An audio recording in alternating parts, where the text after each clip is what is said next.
I'm going to tell you where I was before today, where some of us need to do a little more debate. Yoruba been here for a long, long time, probably from time immemorial. And before 1618, there was no written history to talk about Yoruba. That doesn't mean we didn't have a past. History is merely what some people write according to the conceptual framework of some authority. History is written in general. Anything else is the past that is probably accounted for orally or some other way, or in art or in whatever, all the carvings, the bronze, the power of million. Those are accounts of our past that are not written. It's our past nonetheless. So I have never thought that history was strong enough to describe our people. Even our scholars, great as they are, have to write history in the conceptual framework of our recent conflicts and the Arabs and the Europeans. So I don't usually use what they have written in a scholarly fashion to judge our people. However, what happened between 1618 and 1818 is on a board, those were precisely the years when Queen Isabella and King Ferdinand sent people who are sure to go and conquer the world. And before that, the Arab evangelists of Islam had taken Africans as slaves to the port of Basra. So the Europeans, liberating themselves from Arab and Moors in the 1400s, already knew where to catch black people and use them as slaves. So when the reverend gentleman in Latin America decided that America was supposed to be tamed and needed a lot of slaves before a lot of youth, they already knew where to go. And that's what happened to us between 1618 and 1880. In fact, it was in 1619 that the first slaves were brought here to Jamestown. Several 800 years after they were already being taken to the port of Basra in what is modern-day Iraq. So, between 1618 and 1818, however, the Yoruba did not suffer too much of that until the breakdown of the Yoruba. It was late in the history of slavery of West Africa, but they hit a very, very dense population. Yoruba country is the densest population in all of Africa at that time. So when you get in there, you just plenty to carry. If you doubt what I'm just saying, look at the coast of West Africa and see how the parts of it are labeled. You have your Grain Coast, you have your Guinea Coast, you have your Ivory Coast, you have your Gold Coast, and guess what? Your slave coast is in Badagry. Starting from Badagry, starting from Ajay, all the way up to Ubori. I didn't say they didn't catch slaves anywhere else. Other than I would say that they didn't get bull anywhere else. How are you doing today? I'm good. Okay, my name is Taiwa. I work with Sahara TV. Okay. I just want you to introduce yourself a little bit so people can know more. Yes, I'm Senator Babafemi Ojudu from Nigeria. Right. Which is awesome. So what do you think we should be expecting today at the event? Well, we are here to discuss Yoruba nation. Where are we? Where were we? And where are we going? Cluster specialization and organization. We can't organize our fashion in areas where we can play.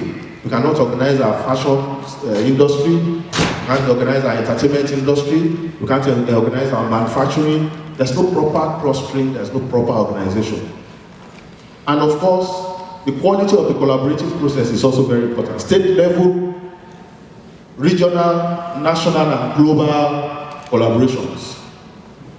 Where all of these appear, there's a chance for competitiveness. Let's learn. Now, these are the key drivers of competitiveness. These are the things that will drive competitiveness in any environment. And please, as I speak, just try and help me relate some of these things to Yorubaland, Western Nigeria. The national political and economic governance model will drive competitiveness. What is it in Nigeria?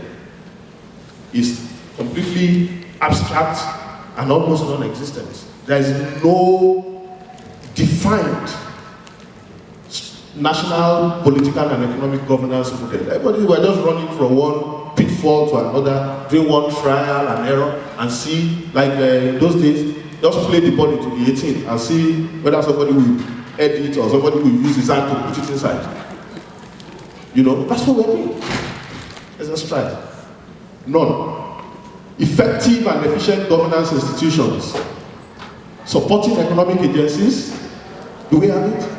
High quality educational institutions, affordable and universal health care, modern and enabling infrastructure, result-oriented collaborative frameworks. Those are the key drivers of competitiveness.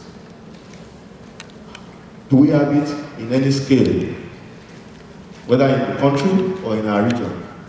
Next slide. But if you rethink Nigeria's competitiveness, this is the way I think we should rethink it. We've got to strengthen state-level actions and optimize what is happening in the states through regional integration. And that will engender national competitiveness. It's okay to see, but it's not okay to smoke. The Yoruba as an idea is an expression of our cultural struggle with its own contradictions and conflicts. It can be seen as a social representation within a set of heterogeneous cultural forms. These social representations are reproductions of reality that are prescriptive, and they serve as controls for the formation of our collective identity. Can the Yoruba evolve a collective identity that is not based on ethnoculturalism alone, but also about economic and political integration? That is what the Prof is working upon. I don't think so. The possibility of a transcendental collective identity that is not predicated on the module is central to this lecture. My tentative answer to the question I posed is that the idea of a collective Yoruba identity that is not called into being by a country is possible if it focuses on a new notion of citizenship, participation, and solidarity to a common core. The Yoruba as an ethno-cultural identity has always been invented and reinvented as an adversarial reaction to the pressure of new collective identities. For a forceful, united, unified, and purposeful identity, there must be ideals to live by that must never be broken, it must never be infringed upon, and it must never be dishonored. As of today, we have no such immutable ideal or ideas. We do not have a Yoruba spirit that is inviolable. It is incontrovertible that the cultural foundation of the Yoruba is rooted in our common heritage and ancestry from Ile-Ife, in addition to our humanist values and liberal outlook. To fashion out a unifying core, we must subject the Yoruba as an idea to critical reflection for it to become normative. Throughout our history, the Yoruba has been a product of conflict rather than consensus at every turn. There has been no unity in history except when we are confronted with Iponju. To counter this adversarial response to internal crisis, we need a soul around which Yoruba identity can be crystallized. We need a moral dimension which is capable of articulating an identity and the recreation of our presence as a culture and a nationality. My name is Taiwo. I work with Sahara TV. I just want you to introduce yourself a little bit. Okay, my name is Pius. I work with Sahara TV too. Oh, okay. No, not Sahara TV. SaharaReporters. Oh, okay. Okay, I guess we won then. Yeah, so I just want you to I just want you to tell us a little bit about this event. What we should expect about this event today. Yeah, we should I think expect top level ideas in terms of how to advance the course and the development of the southwestern part of Nigeria, because the organization itself is one of the apex platforms for envisioning the development of Southwest Nigeria. So I expect a lot of fireworks. There is a systemic factor who are responsible for it. So if we, unless we understand it globally, we'll be just scratching our straws. That really solve problem here as it pertains to the Southwest. Sherry, 3 years ago, I think we she sabbatical in the University of Ghana.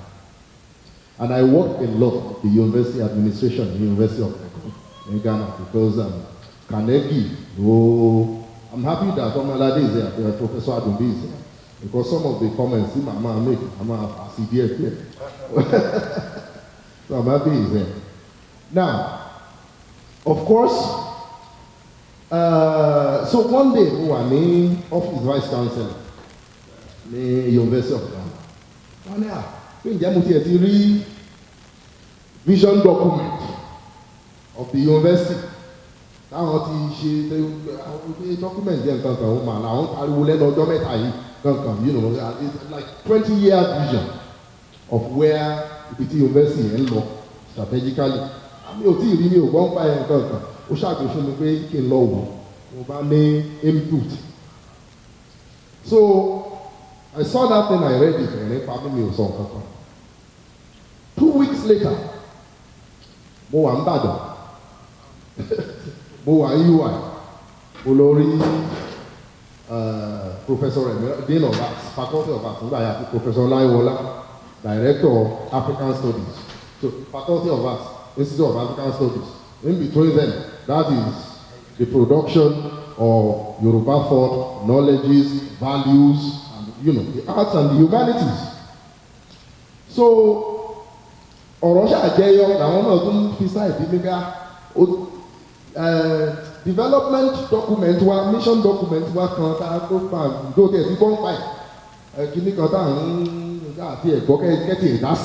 of UI.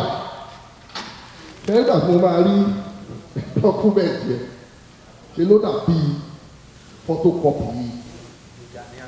The Ghanaian document. What is going on here? A few weeks later, Mopade VC Makerere.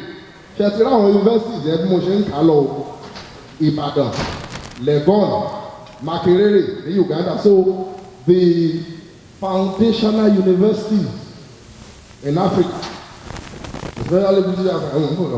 My name is Dipo Famakiwa. I work for Development Agenda for Western Nigeria Commission, Don Commission, based in Ibadan, Southwest Nigeria. So do you want to tell us a little bit about the event today? Well, the event today is another attempt to interrogate the process of securing a better future for Yorubaland. Yorubaland is in Nigeria and beyond Nigeria. You have Yoruba people spread across the world. Many of them are in West Africa. So many also are in South America, in Cuba, in Trinidad and Tobago, Haiti, and so many parts of the world. And we reckon the fact that as a dynamic people, we have to continue to fashion out the process of securing a better future for Yoruba people wherever they are. So we are the people whose descendants or ancestors, whatever you want to call them, in this hemisphere with this complexion. So that my teacher of 1954 primary school, one of the biggest English words I ever met was when he said, we were depopulated. And when I change the calendar, and it was not the calendar, when I look at what Ram McLean did in terms of projections of the population of the world, and I saw how population changes in different parts of the world between 1618 and 1818, I knew what happened to the Yoruba. And what has happened to the Yoruba since? So I can do analysis, demographic analysis to show that we lost more than 200 million people to slavery. I didn't say they all reached here. Many of them have been tossed into the sea. Some of them ended up in Gambia and the Casamance region or what have you. But by 1800, slave trade was becoming useless in this land. It had reached maximum productive capacity. So, England wasn't getting much benefit out of it anymore. So by 1808, they abolished it. Not only did they abolish it, but they didn't want anybody else to profit from it. So they set frigates on the high seas to stop any slave carrying ship and offload them into Sierra Leone and Gambia, and then confiscate the ship and all of that stuff. It was then in 1807 that Ajayi Crowther was born. And Ajayi Crowther, I'm not going to spend a whole lot on him, but he was Ajayi in Osogbo. At the same time, Orire at the Cobo Center was captured. To cut a long story short, many people whose slave ships were captured and sent to Sierra Leone were practically all Yoruba.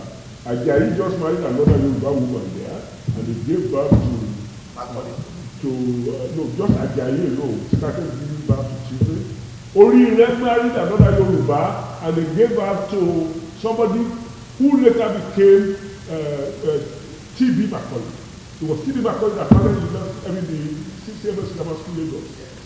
And people were T.B. Macaulay married Ajayi's daughter, and they had Macaulay, and you know who Macaulay is in your history. So we weren't sitting still. Yoruba have never sat still. And Yoruba have always had identity. You doubt it, look at your sacred priority. And I'm going to just rehearse the part of it that has to do with ethical values. Ejiobe, the very first one, says, come out because come out to our local world. Only ohun tàbá fi ṣàgbà ká má fi ṣèbínú tá bá débi tó kìkù ká sí ní. Ó ní ká rojọ́ wájú lọ títí ká tó padà wà á ro ọ̀rọ̀ èrò nítorí ọjọ́ àtúnṣe ọlọ́lẹ́. It also has a message about strangers, our accommodation of people, our ability to interact with them to make them comfortable. If I commanded it, if I command so much that our industry, our city building, our this, our that, our carving, all of those things have to do with the people that had a philosophical guidepost to existence. That guidepost is still there. Corrupted, if you like, by Islam and Christianity, but still there nonetheless. And Islam and Christianity needed not to be corruption if they didn't have hangover about what they call paganism. Something like if they are not with us against us. A book was published recently that says God is not one. The 8 religions that govern the world. You know number 6 is Yoruba religion. You know how it became that? Those people who couldn't make it back after slave trade in Brazil, they formed Santeria, Condomble, and Lukumi, and Yoruba religion, without military evangelism, is competing with those that have to be evangelized by some. So you know the character of our people, the depth of our philosophy, the reality of the way we formed our cities and what have you, already give us identity. It is that identity that has been submerged cruelly by colonialism and misgovernment.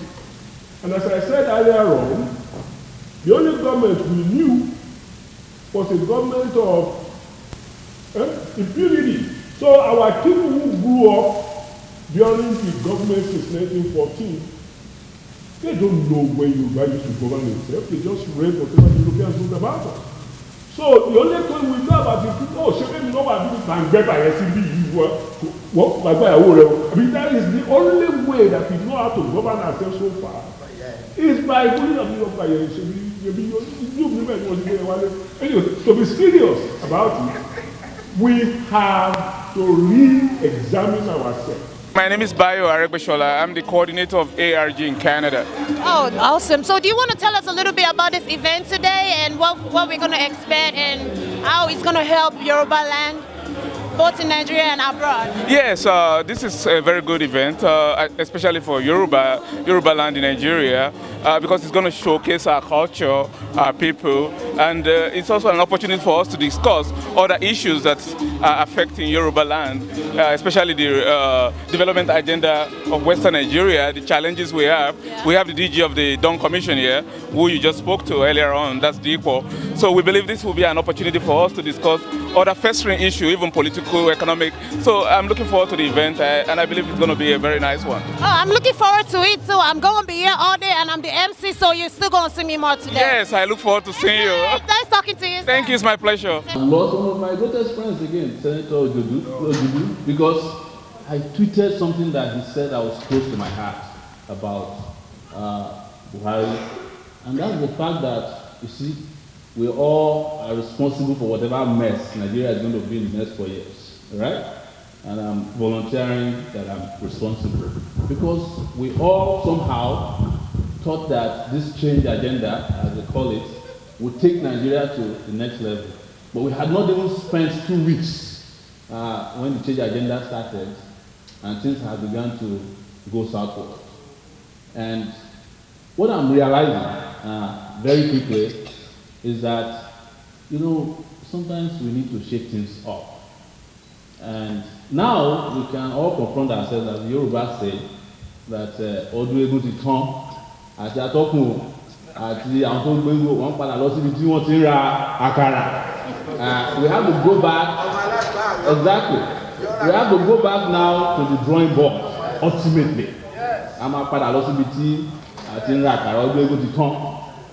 But one of the things that I'll keep saying about my experience about Yorubaland is a very, very enigmatic place, and some of the most enigmatic people. But one of the things that I questioned growing up is that there was something that happened to the black man, you know, even before slavery, that made the black man become submissive to anything in this world, even without knowing where it is coming from. And I'm saying this based on my experience as a university activist in Lagos during the June 12th era. The easiest way to cause confusion in motion is for 4 people to be running in one direction without any reason. If you look back, 500 people are following you. You just start and say, what to do? Everybody. And I said there must be something idiotic about 500 people running after 4 people without looking back to say, keynote, I don't know. This has become one of our biggest problems. We have a herd mentality, and I think somebody did something to us as people that make us not to question until after it is too late. And those of us who question become pariahs. We become people who nobody wants to talk to simply because even as young people, we were questioning our leaders. I read something recently from Chichegun Oshoba.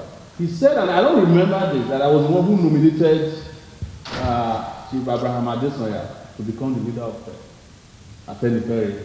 Honestly, I'm 45 years old, forget about my mohawk, and I've been around long enough. And that's why I feel insulted sometimes when people tell me that I'm working for Bola Tinubu. With due respect, he's older than me, and I've never met Bola Tinubu since, I've only met him once in 1999 in the company of Dr. Fashion, when he was walking around in the Ikeja, introducing this criminal, Obanikoro, to become the chairman of local government in Ikeja. And since then, I've never seen the man. But with due respect and honestly, some of us fought the battle for democracy better than some of these individuals they are mentioning that we are working for. So, but I'm not surprised because even when we're in the university, the authorities always insulted us of working for somebody. It's either you are working for Ganifa and me or Femi Falana. And I keep asking myself, at what age will I start working for my own conscience? You know?